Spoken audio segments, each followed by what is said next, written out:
They come back on Monday, and they decide to reconvene a meeting on the same lot, right at Master and 2nd Street. And they get up there and they have to start having some speakers.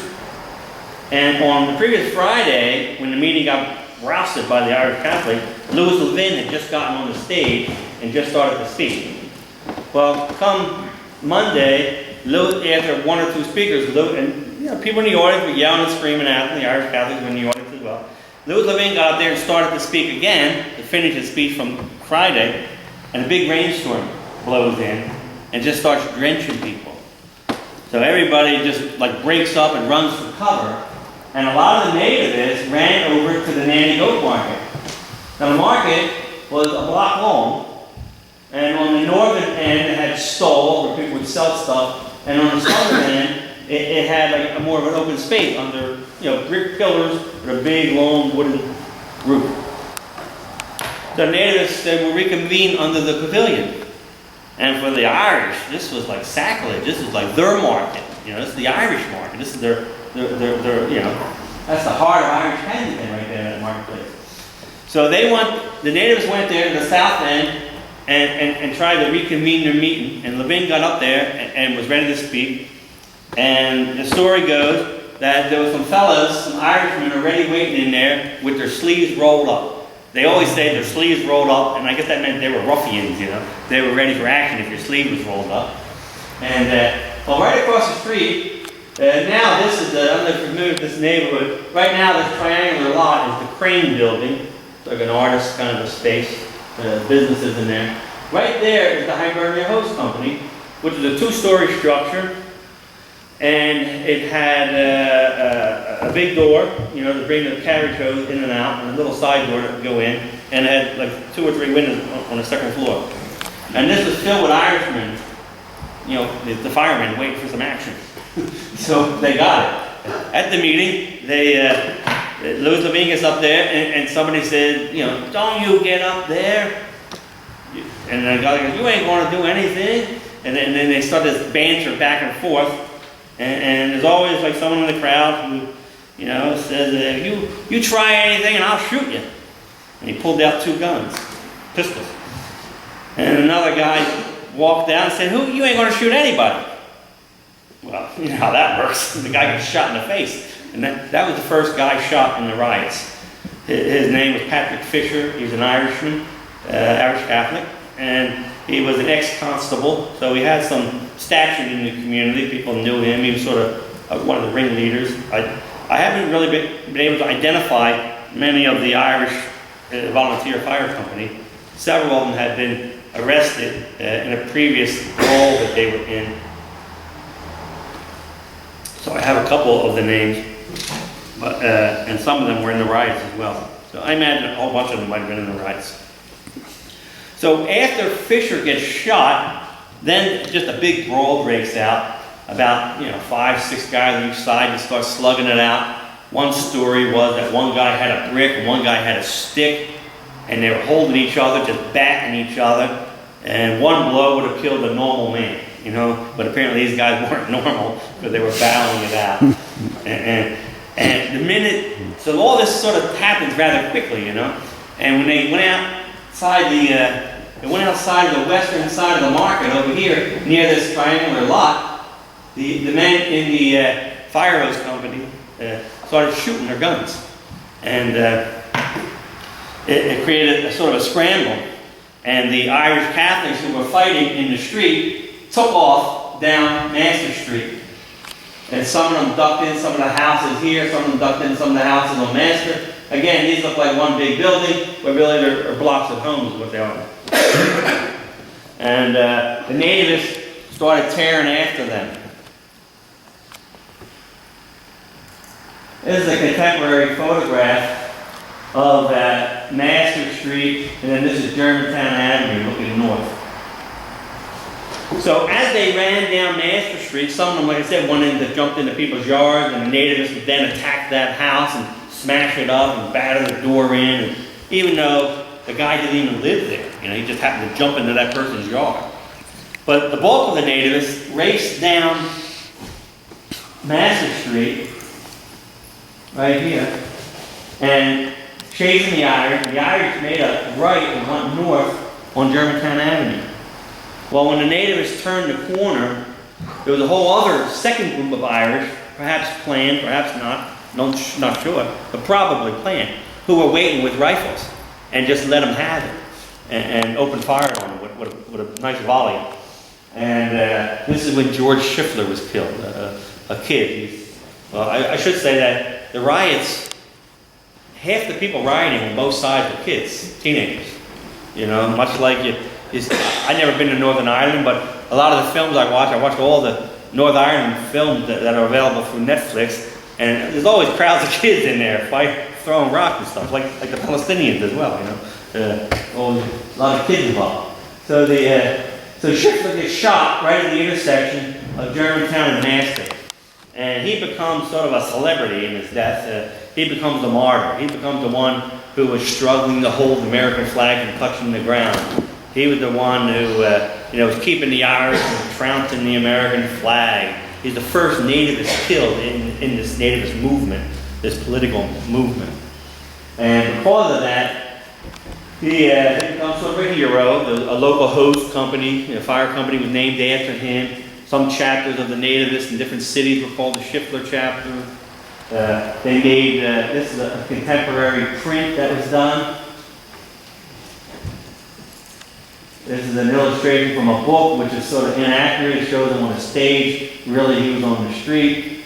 And I should say that from the court testimonies that I read, which were mostly published in the paper, the actual testimonies don't exist, they said that the nativists, when they left the lot at 2nd and Master and ran under the goat market when the rain came, that they planted the flag on the podium that was at the goat market. So if Schiffler, and the nativists say that Schiffler was holding the flag from touching the ground when he died. So he would have had to grab that flag out of the market and ran after the Irish with it, which don't make any sense. I mean, he's not in a real battle, you know. So I think it was all just fabricated. But anyway, it shows you him getting shot, holding the flag, keeping it from touching the ground. Here's a silk marker with a nativist monument on George Schiffler. And there's just lots of ephemera you can pick up on eBay from ephemera shows or booksellers. There's a poem, the great Know Nothing song. The nativists eventually evolved into the Know Nothing Party, which is perhaps more well known and fielded a presidential candidate. And by the 1850s, mid-1850s, they broke up. There's another flag, freedom to the American, and there's the martyrs of Kensington here. This was flown in the big nativist parade in July of 1844. Didn't they have some kind of song where they were waving these things on the Negroes? Or was that something different? No, I had a little broadside sheet. Yeah, it's something they were using. It was in dialect. It was in a dialect. It was in a dialect. Yeah. It was supposed to be sung to some sort of tune. Here's another one. See our torn flag still waving. There was all kind of stuff. Here's a little broadside poem for George Schiffler. And let me go back to the phone.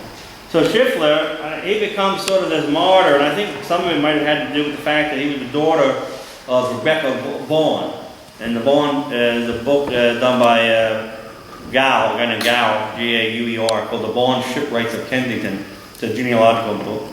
And the Vaughans were pretty famous shipbuilders, shipwrights and wharf builders, and pretty much were the big guys, you know, before cramps got powerful on the Kensington waterfront throughout most of the 19th century. And they made another one of the things that the natives would always say is that, you know, Schiffler was killed by these foreign devils, and he was the oldest son of a widow. And the reason he was the oldest son of a widow is because his father had killed himself 2 years prior. You know, he had slit his own throat. I never mentioned that.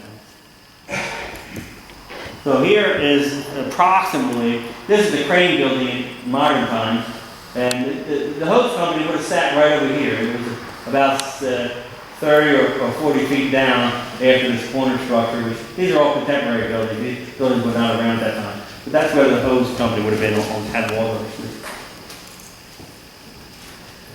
This is a broadside that was published soon after the riots were over, and it's the only map I found that was contemporary of the times, showing the action over 3 days, and with some points here of what buildings burned and who the individuals were. In some respects, it's a little bit inaccurate, but it's the only thing I found.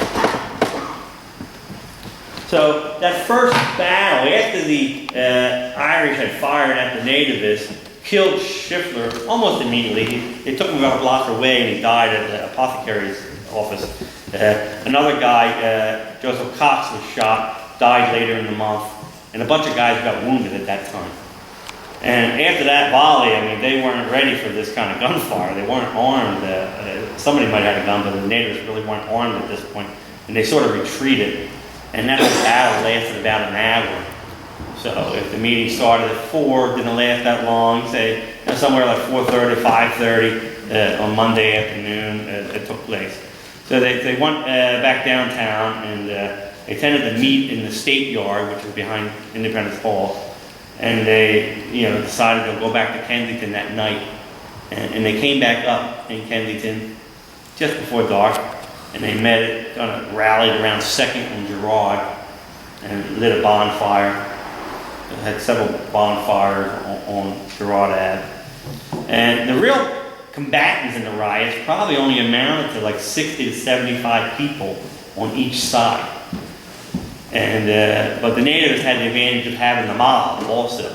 And the mob was good. When I say combatants, I'm talking about guys with guns. The mob was good for rocks and stoning people's house and stuff like that, and smashing down doors and being like, the mob. But the actual combatants, guns, who came up to the Name Goat Market area, was only about 60 to 75 on each side. And it's sort of pans out that way, because after the riots were over and people were arrested in court trials and things like that, you probably had about 60-some people arrested, and there was probably another 100 or so people who they didn't know the names of them, so they couldn't arrest them. So that was about 75 on each side, something like that. So this is a map for the second day of the riots, and but before this happens, Monday night the natives come back up. When they meet at 2nd and Girard, they start marching up 2nd Street north of Girard. And the Irish lived along Girard Ave as well, at 2nd Street, the first block north of Girard. And they were on the roof, started stoning them as they came marching up 2nd Street. And some natives who lived on 2nd Street would put a flag in their window so their house wouldn't be harmed.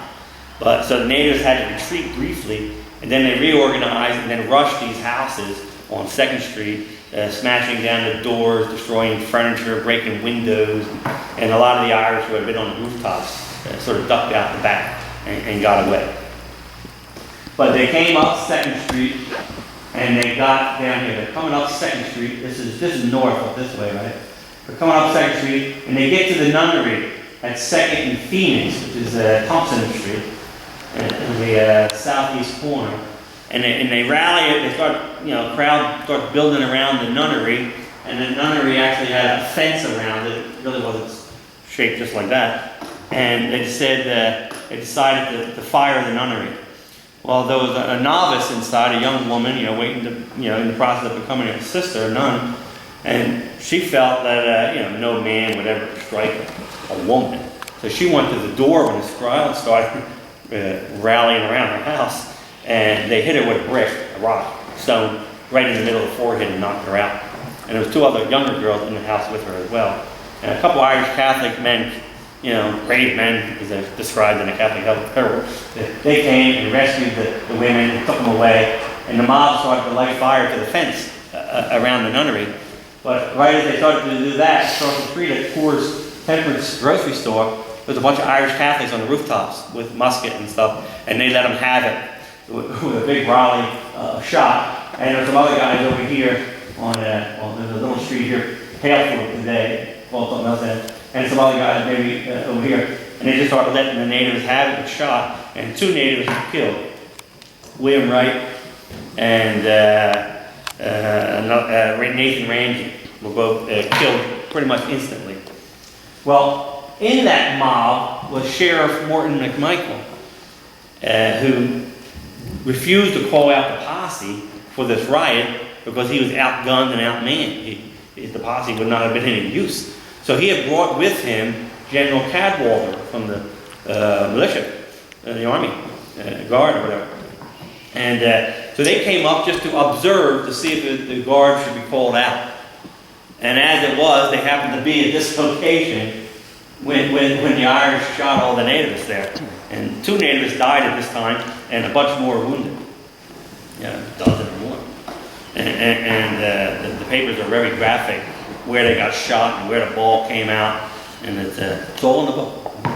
And so they decided, on the spot, like, okay, we have to call the militia. And there was some hesitation on the militia's part from wanting this come out, because in the past they came out for different disturbances. In Philadelphia from the 1820s and 40s had riots every summer, and because they weren't getting paid and stuff like that. And there was also an issue of which became a legal kind of a thing in the court cases that followed. Did the militia have the right to shoot someone simply because they were burning a building down? I mean, yeah, if you're being shot at, you have a right to shoot that fella. But if he's burning a building down, can I shoot him? I mean, I think today you're allowed to. When they call the National Guard out and they're burning and rioting, I think you're allowed to shoot them. At least that's what I remember in the 60s. Not that I was old enough, I read about it. So anyway, after this episode, again, the Irish were shocked by the violence the natives were shocked by the arms, I guess, that the Irish had, and the fact that they were willing to use them so easily, and the natives retreated, and that was the end of the first day of the riot. They again vowed, they met downtown, vowed to come back to Kensington the next day, and they met on Tuesday morning, May 7th, at the Independence Hall in the back, and they started to have a meeting. A bunch of speakers spoke, and while the nativists were, deciding if they want to go back up to Kensington or not on that second day, the Irish assumed that they were, and they started organizing as well.